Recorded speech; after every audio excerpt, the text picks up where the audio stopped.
देवेंद्र फडणवीस राज्याचे मुख्यमंत्री यांच्या धोरणाकडे आपण कसं पाहता? म्हणजे खरं तर त्यांना इन्फ्रामॅन म्हटलं जातं. इन्फ्रास्ट्रक्चर कसं घडवायचं किंवा कशा पद्धतीनं सुसह्य झालं पाहिजे मुंबईकरांसाठी किंवा मेट्रोमध्ये राहणाऱ्या माणसांसाठी, यासाठी त्यांनी एक मेट्रोचं जाळं असेल किंवा कोस्टल रोड असेल किंवा आता ज्या पद्धतीचं इन्फ्रास्ट्रक्चर त्यांनी सबंध महाराष्ट्रभर निर्माण केलं, त्यानंतर त्यांचं इन्फ्रामॅन असं नाव पडलं गेलं.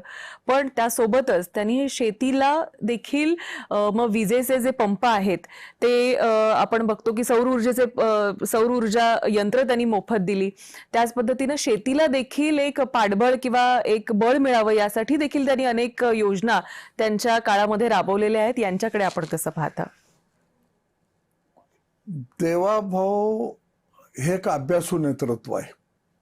आता आडनाव त्यांचं फडणीस असल्यामुळं काही लोकांना तो मोठा प्रॉब्लेम झाला. कारण मी शरद जोशींच्या बरोबर बी काम करतो, त्यांचं आडनाव जोशी होतं, त्या नावानं बी प्रॉब्लेम खऱ्या अर्थानं झाला.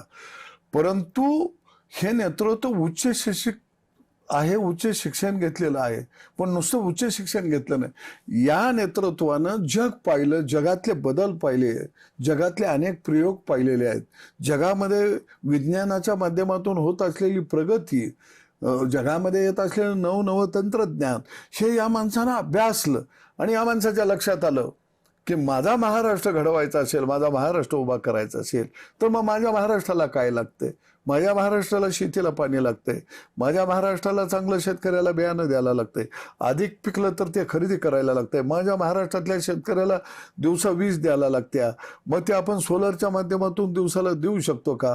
माझ्या महाराष्ट्राला दळणवळणाची व्यवस्था करावी लागेल. माझ्या शहरामध्ये गर्दी जर कमी करायची असेल, लोकांना जगणं सुसह्य करायचं असेल, तर मेट्रो सारखे प्रकल्प राबवावे लागतील, उड्डाणपुलासारखे प्रकल्प राबवावे लागतील, शैक्षणिकमध्ये सुधारणा कराव्या लागतील, नोकरींच्या मध्ये पारदर्शकता आणावी लागेल, गुंडागर्दी महाराष्ट्रातली थांबवायची असेल तर त्या दृष्टीनं आपल्याला कठोर पावलं उचलावी लागतील. अशा बाजूनं विचार करणारं हे नेतृत्व आहे. ह्या नेतृत्वानं कधी असा विचार नाही केला माझ्या कार्यकर्त्यांना कारखाना द्यावं लागतील, भूखंड द्यावं लागतील, कॉन्ट्रॅक्टर द्यावं लागतील, मला राजकारणामध्ये टिकायचं असलं तर मेडिकल कॉलेज काढावी लागतील, मला उद्योगधंदे उभा करावं लागतील. हे कधीही देवाभाऊनं खऱ्या अर्थानं मनामध्ये आणलं नाही. माझ्या लेकरा बाळांना पुढं राजकारणाच्या पटलावरती आणावं लागेल, त्याच्यासाठी मोठ्या मोठ्या संस्था इव्हेंट संस्था उभा कराव्या लागतील, इव्हेंट करावे लागतील. कधीही या माणसानं स्वतःसाठी राजकारण केलं नाही. हे सगळे काँग्रेसमधले धेंडे बघितले तर आज त्यांचे वेगवेगळे मोठे मोठे प्रकल्प आहेत, फार्म हाऊस, हजारो एकर त्यांनी जमिनी घेतलेली आहेत, अनेक कॉलेज, शाळा, किती आहेत त्यांच्या शाळा. अगदी तुम्हाला मी ताई सांगेन की कर्मवीर भाऊराव अण्णा पाटील यांनी रेज शिक्षण संस्थेसारखी संस्था उभा केली. आज ती संस्था कुणी घशात घातली?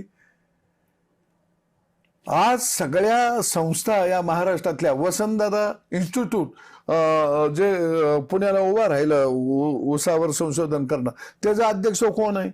पैसे कोणाचा इथं? ते शेतकऱ्यांचा आहेत. या खऱ्या अर्थानं काँग्रेस आणि राष्ट्रवादीतल्या सगळ्या राजकीय लोकांनी हे स्वतःच्या संस्थानिक झाले, संस्थानिक बनून राहिले आणि त्याचं वेगळं रूप बघायचं असेल तर ते देवाभाऊ. ना त्यानं मेडिकल कॉलेज केलं, ना तिने अशा संस्थानिक पद्धतीनं ते नावारूपाला आले. आणि म्हणून या महाराष्ट्राच्या राजकारणाची एक नवी जडणघडण त्यांच्या माध्यमातून होते असं म्हटलं तर वावगं ठरणार नाही.